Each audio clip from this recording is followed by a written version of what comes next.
Hi వాణి, come come come come, కూర్చో, SIT SIT. ఏంటి ఏంటి ఇలా వచ్చా? పొద్దున్నుంచి ఎంత బోర్ కొట్టిందో తెలుసా? వాళ్ళకి ఫోన్ చేసి వీళ్ళకి ఫోన్ చేసి బీచ్ లో కూర్చుని పిచ్చెక్కిపోయింది. I'm getting mad Prakash. నీ ఒంటరితనాన్ని భరించలేకపోతున్నాను. నాకు వర్క్ కావాలి ప్రకాష్. సారీ, ఇంకా నీకు వర్క్ ఉండదు. ఉండదు అని ఫీల్ అవుతూ కూర్చునే కన్నా కార్లున్నాయి, బంగ్లాలున్నాయి, ఎంజాయ్. కార్లు కాలక్షేపానికి పనికిరావు. బంగ్లాలు ఒంటరితనాన్ని పోగొట్టలేవు. You have to adjust. ఒక్కరోజైతే ఉండగలను.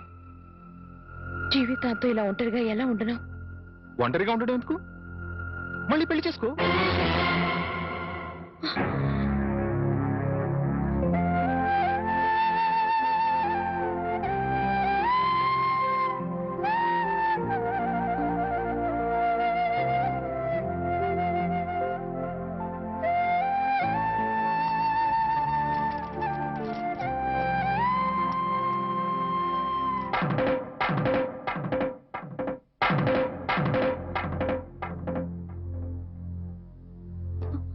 పొద్దునుంచి అత్తయ్య మామయ్య కనిపించడం లేదు, ఎక్కడికి వెళ్ళారు? వాళ్ళు సైన్స్ మాస్టర్ కూతురు పెళ్ళట. మీరు నిద్ర లేచేసరికి వెళ్ళారు. సాయంకాలం వస్తారు. అలాగా? అయితే వాళ్ళ ఆఫీస్ డుమ్మా. ఇలా డుమ్మాలు కొడుతూ ఉంటే ఉన్న ఈ కాస్త ఉద్యోగం కూడా ఊడుతుంది. ఊడితే ఊడింది లేవోయ్. ఎవ్వరూ లేకుండా ఒంటరిగా ఇంట్లో ఎలా ఉంటావు? బోర్ కొట్టదు? నాకు బోర్ కొడితే మీకేంటండా? జీవితాంతో నీకు తోడుగా ఉంటానని ప్రమాణం చేశాను కదా.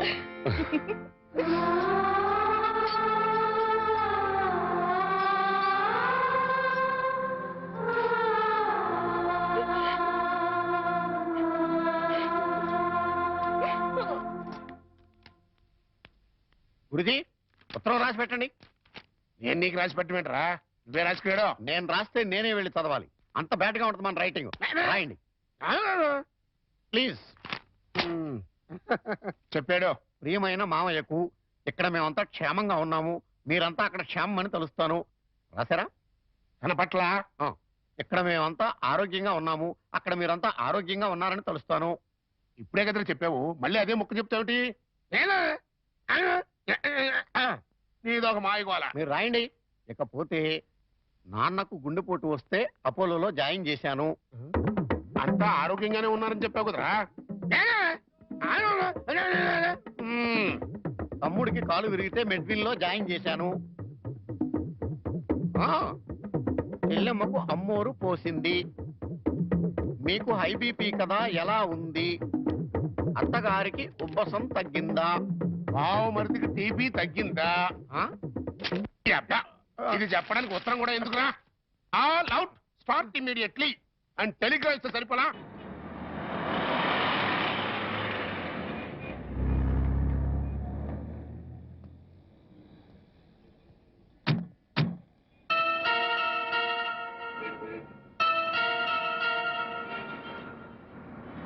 మీరు ఆఫీస్లో ఉండండి, నేను ఇప్పుడు వచ్చేస్తాను. అలాగే సార్, ఉంటాను. వాణి,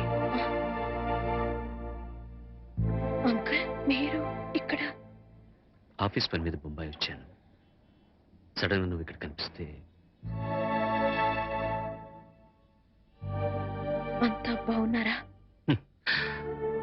ఇంకా బతికే ఉన్నారమ్మా.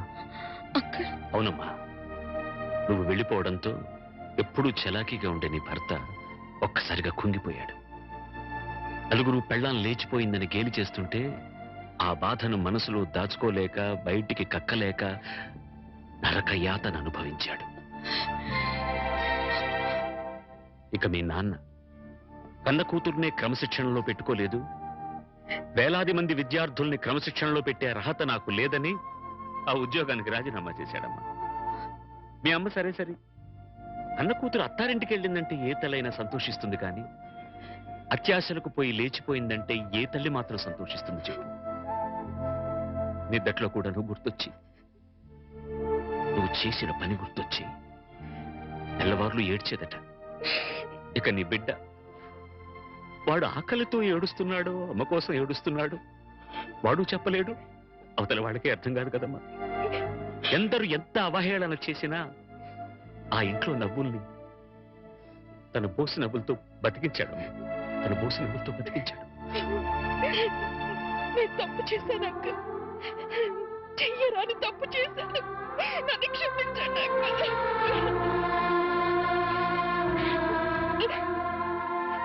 సరిదిద్దుకోవడానికి అవకాశం లేని తప్పు చేసావమ్మా నువ్వు. డబ్బు పిచ్చితో వచ్చేసాను కానీ సత్య ప్రమాణంగా నేనే తప్పు చేయలేదు అంకుల్. అంకుల్, నేనే తప్పు చేయలేదంటే నువ్వు నమ్ముతావు కదా అంకుల్? నేను నమ్మినా ఈ లోక నమ్మదమ్మా. ఒక కుటుంబం పరువు మర్యాద ఆ ఇంటి ఇల్లాలి మీద ఆధారపడి ఉంటుంది. బస్సు డ్రైవర్ తప్పు చేస్తే ఆ బస్సులో ప్రయాణికులందరూ చచ్చిపోతారమ్మా. ఇంటి ఇల్లాలు చిన్న తప్పు చేస్తే ఆ కుటుంబ సభ్యులందరూ బతికున్నా చచ్చిన వాళ్ళతో సమానం. నేనంత దూరం ఆలోచించలేదు అంకుల్. ఇప్పుడు అర్థమవుతోంది నేను చేసింది ఎంత తప్పు. అంకుల్, నేను సంజయ్ చెప్పుకోవాల్సింది కేవలం ఆయనకి మాత్రమే. నన్ను క్షమించమని ఆయన పాదాలు పట్టుకుని వేడుకుంటాను అంకుల్. ఏం చేసినా నువ్వు పోగొట్టుకున్న స్థానాన్ని తిరిగి పొందలేవు వాణ్ణి. నీ నాన్న రామారావుకు మళ్ళీ పెళ్లి చేశాడు. ఆ అమ్మాయి కూడా నీకు తెలుసు. మీ తెలుగు మాస్టర్ శర్మ గారు అమ్మాయి సీత. అంకుల్, జీవితంలో ఏం సాధించినా ఎన్ని పదవులు పొందినా అన్నిటికన్నా పెద్ద పదవి, గొప్ప పదవి ఇల్లాలు కావడమే. ఇల్లాలినై ఉండి నా జీవితాన్ని చేతులారా నాశనం చేసుకున్నాను. నన్ను నేను నిలువున తగలబెట్టుకున్నాను. అంకుల్, అంకుల్, నేను మీతో వచ్చేస్తాను అంకుల్. మీరు నన్ను తీసుకెళ్లరు. వాళ్ళంతా ఇప్పుడిప్పుడే కోలుకుంటున్నారమ్మా. చేసింది ఏదో చేసేసావు. నువ్వు వింటానంటే ఒక చిన్న సలహా చెప్తాను. వాళ్ళకు మళ్ళీ కనపడి వాళ్ళ జీవితాల్లో కల్లోలం లేపక వాణ్ణి. ఈ మాట చెప్పడానికి నాకు చాలా బాధగా ఉన్నా చెప్పక తప్పదు కాబట్టి చెప్తున్నానమ్మా. తర్వాత నీ ఇష్టం. వెళ్తా.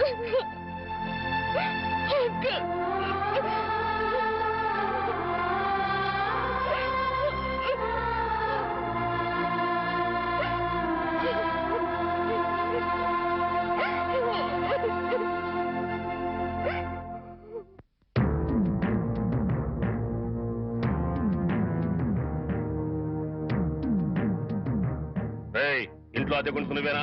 నేను అద్దెకుంటలేదు, నేను ఇంటి ఓనండి. నువ్వే ఓనర్ మరి గ్యారంటీ ఏంటి? నీకు ప్రూఫ్ కావాలా? అవును. నాతో రా.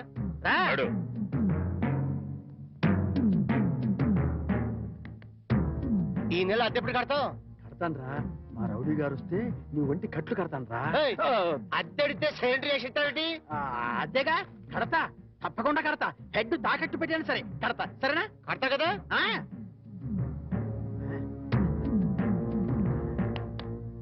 అంతే కదా, కడతావయ్యా.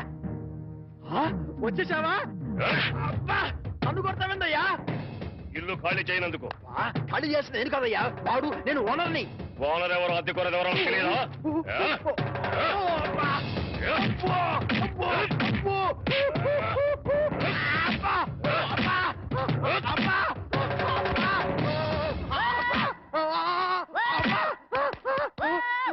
ఆడెళ్ళిపోయి చాలాసేపు అయింది.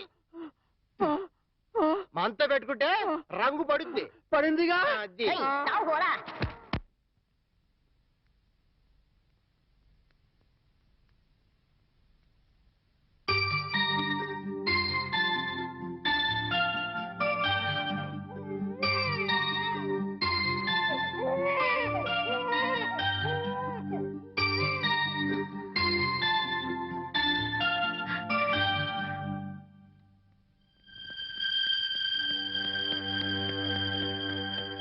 తాతయ్య, తాతయ్య, మీకోసం ఎవరు వచ్చారు?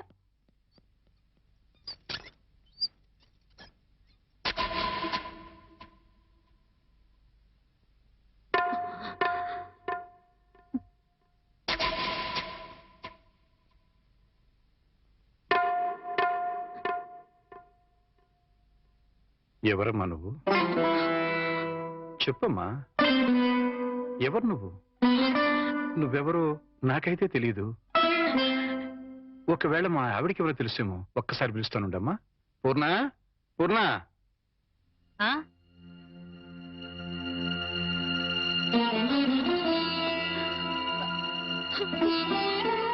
ఎవరమ్మా నువ్వు అంటే సమాధానం చెప్పడం లేదు. ఈవిడి గారు ఎవరు నీకెవరో తెలుసా? నాకు తెలీదండి. ఎప్పుడూ చూసిన గుర్తు కూడా లేదు. అమ్మా, నన్నలా పిలవకమ్మా. నన్నలా పిలిచే హక్కు నా కూతురు సీతకొక్కదానికే ఉంది. నీకేం కావాలి? ఏమిటే చూడకపోతే ఆవిడ చాలా ధనవంతురాల్లో ఉంది. ఏదో కావాలని నీ పెంకుటింటి ముందు నిలబడి అడగాల్సిన కర్మ ఆవిడకేం పట్టిందే? చూడు ఆవిడ కట్టుకున్న చీర చూడు. నీ జీవితంలో ఎప్పుడైనా అంత ఖరీదైన చీర కట్టుకున్నావా? ఏదో సంసార పక్షంగా సగటిల్లాలుగా బతికేస్తున్న నీ ఇంటికి అంత గొప్ప ఆవిడ ఎందుకు వస్తుంది? ఎవరిదైనా అడ్రస్ కనుక్కోవడానికి వచ్చి ఉంటుంది. అంతే కదమ్మా? మాట్లాడమ్మా. మాట్లాడితే కదా నువ్వెవరో తెలిసేది. మాట్లాడకుండా ఉంటే ఎలా తెలుస్తుందమ్మా? ఒకవేళ మీ దగ్గర చదువుకున్నమ్మా ఏమో గుర్తు తెచ్చుకోండి.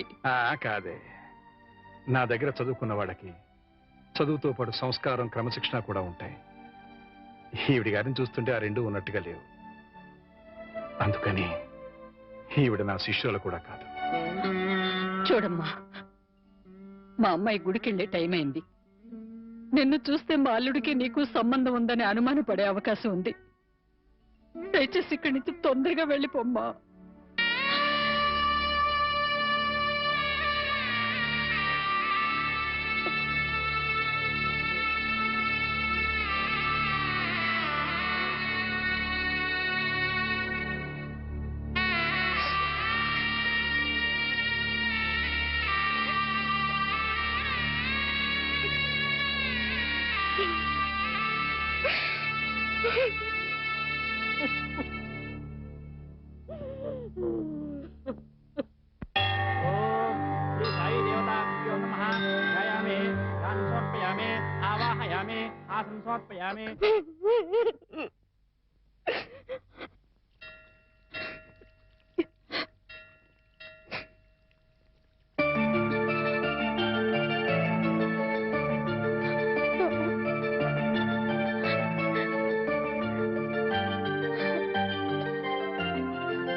ఏంటి ఇక్కడికి తగలబడ్డావు?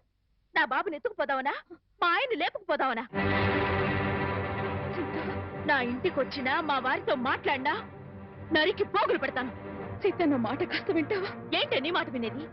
నీలాంటి బజారు దాని మాటలు వినాల్సిన అవసరం నాకు లేదు. ఏ మొహం పెట్టుకుని ఈ ఊరికొచ్చావే? సిగ్గులేని జన్మ, ఎందులో పడి చావాల్సింది.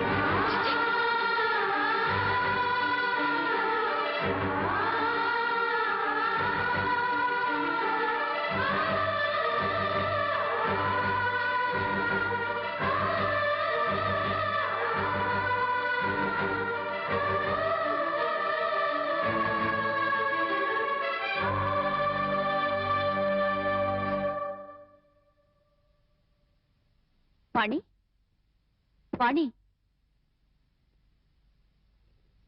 నువ్వు మా ఇంట్లో ఉన్నావని తెలిసి మీ అమ్మ నాన్న వచ్చారు. లోపలికి రమ్మని ఎంత పిలిచినా రావట్లేదు. నీతో మాట్లాడి వెళ్తామని బయటే నుంచున్నారు. నువ్వు వెళ్ళి మాట్లాడిరా.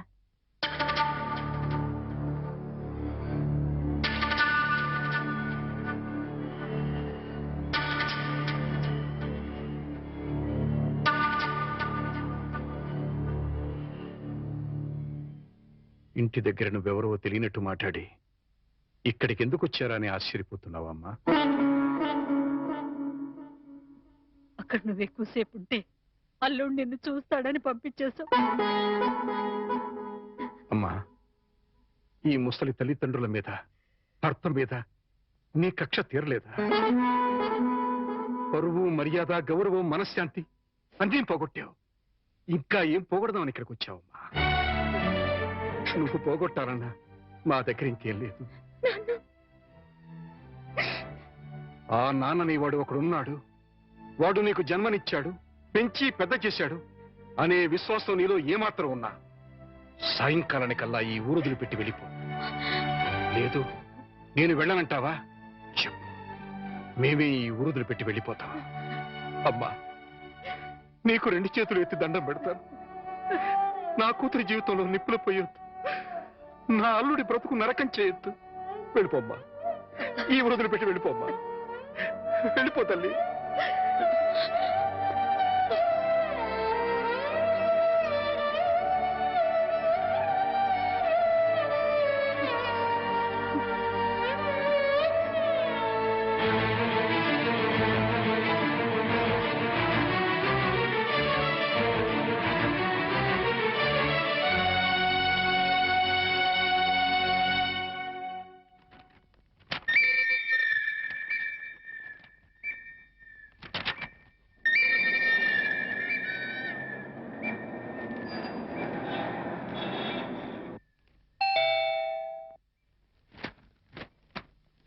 ఎవరు? ఏంటి, బాణి వచ్చిందా? వచ్చింది. ఏ మొహం పెట్టుకుని తిరిగి వచ్చావని చెడామడ తిట్టి పారేశాను. అంతేకాదు, ఏం మహాతల్లి మా ఆయన లేపుకుపోదామని వచ్చావా అని అడగాల్సిన 4 మాటలు అడిగి దులిపి పారేశాను. సరే సరే, అసలు ఎందుకు వచ్చిందో అడిగావా? ఆవిడ గారు ఎందుకొస్తే మాత్రం నాకెందుకని అడగలేదు. నీకు బుద్ధుందా? ఎన్నేళ్ల తర్వాత వచ్చిందంటే పాపం ఏదో కష్టం ఉంటే వచ్చుంటుంది. ఎందుకు వచ్చిందో, ఏ పని మీద వచ్చిందో కనుక్కోకుండా పంపించేస్తావా? ఇది మరీ బాగుంది. మధ్య నా మీద వస్తారేమిటి? సరే, బాణి వచ్చిన విషయం నాకెందుకు చెప్పలేదు? నేనే చెప్పొద్దు అన్నాను బాబు. అది మళ్ళీ నీ కంటపడితే గతం నీకు గుర్తుకొస్తుందని, ప్రశాంతంగా ఉన్న నీ మనసు మళ్ళీ పాడైపోతుందని నేనే చెప్పొద్దు అన్నానయ్యా. మామయ్య, పోనీ వాణి ఎక్కడుందో తెలుసా? మా ఇంట్లో ఉంది. ఇంతకు మునిపే మా ఇంటికి వచ్చింది. ఎప్పుడు కళకళలాడుతుండే ఆ మొహంలో కళాకాంతులు లేవు. మనసులో పశ్చాత్తాపం, మాటలో పశ్చాత్తాపం, ముఖంలో పశ్చాత్తాపం. తను చేసిన తప్పును తలుచుకుని కుళ్ళి కుళ్ళి ఏడుస్తోంది. నీతో ఒక్క మాట చెప్పినమని నన్ను పంపించిందయ్యా. ఇంకో అరగంటలో ట్రైన్కి వెళ్ళిపోతున్నాను అంకుల్. శాశ్వతంగా వెళ్ళిపోతున్నాను. ఇంకెప్పుడు ఎవరికి కనిపించను. ఒక్కసారి ఆయనతో మాట్లాడాలి, తీసుకురావు అని ఆ బిడ్డ దీనంగా అడుగుతుంటే కడుపు తరుక్కుపోయిందయ్యా. చేతకాక చిన్న పిల్లల్ని ఏడ్చేశాను. రామారావు, వాణ్ణి తను పోగొట్టుకున్న స్థానాన్ని సంపాదించుకోవాలని అనుకోవటం లేదు. తనకు ఆశ కూడా లేదు. కేవలం నిన్ను కలుసుకోవాలని, మాట్లాడాలని తపన. మళ్ళీ జీవితంలో అవకాశం వస్తుందో రాదోనన్న ఆరాటం. అమ్మను కానీ, నాన్నను కానీ, కనీసం తన కన్న బిడ్డను కానీ చూడాలనుకోవటం లేదు. కేవలం నిన్ను చూడాలనుకుంటుంది, నీతో మాట్లాడాలనుకుంటుందయ్యా. ఆలోచించుకునే వ్యవధి లేదు రామారావు. అమ్మాయి వెళ్ళిపోవడానికి టైం అయిపోతుంది. నువ్వు తనను క్షమించినా క్షమించకపోయినా పర్వాలేదయ్యా. ఆ అమ్మాయి క్షమించమని నిన్ను ఒక్కసారి అడగడానికి అవకాశం ఇవ్వు రామారావు. Please please. సీత, నేను వాణితో మాట్లాడొస్తాను. ఆగండి, ఒక్క నిమిషం.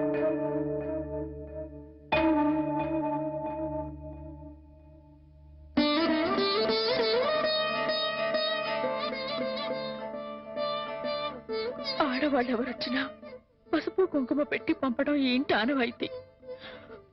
ఆవిడ మీకు చేసిన ద్రోహం గుర్తొచ్చి కడుపు మండి తిట్టొచ్చాను. ఈ చీర పెట్టి వీడుకోలు చెప్పిరండి.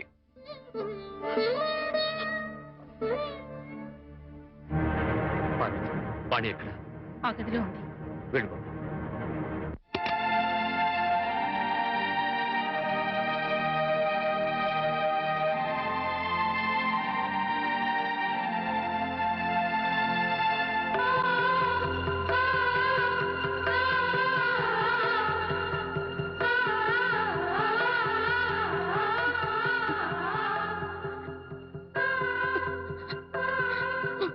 వాణి, బాగున్నావా?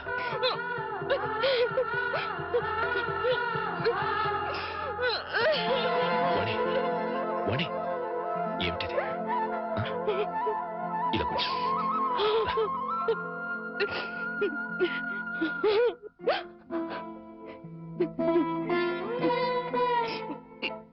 ఏమండి, మీతో ఎంతో మాట్లాడాలని ఉందండి, కానీ ఇప్పుడు నాకు టైం లేదు.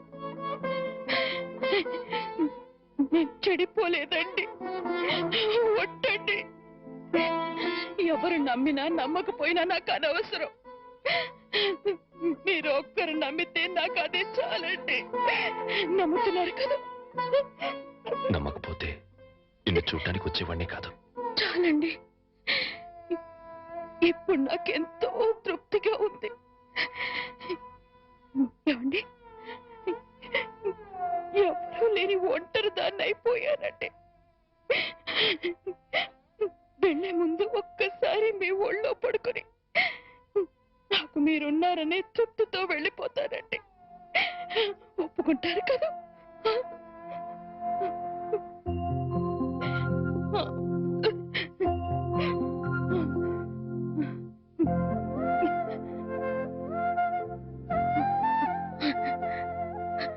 వాణి, ఇంటికి వెళ్దాం పద. అందరూ లేచిపోయిందని నిందలు వేసిన అవేమీ పట్టించుకోకుండా మళ్ళీ నన్ను మీ జీవితంలోకి ఆహ్వానించే పెద్ద మనసు మీకున్నా వచ్చే అర్హత నాకు లేదండి.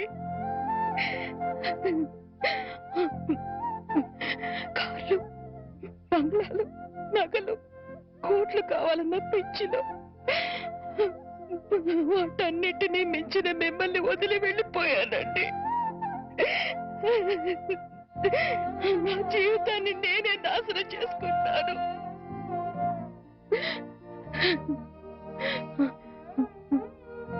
మళ్ళీ ఇంకో జన్మంటూ ఉంటే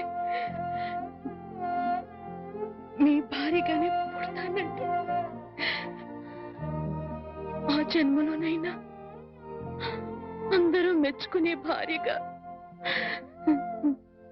జీవితాంతం మీతో కలిసి జీవించాలని కోరుకుంటున్నానండి. ఇక హాయిగా వెళ్ళిపోతానండి.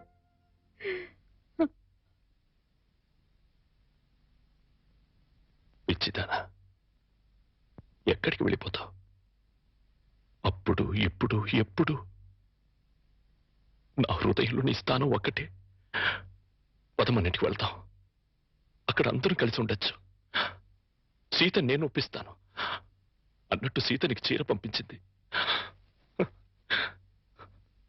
ఇదిగో చూడు వాణి, సీత నీకు చీర పంపించింది వాణి. వాణి వాణి వాణి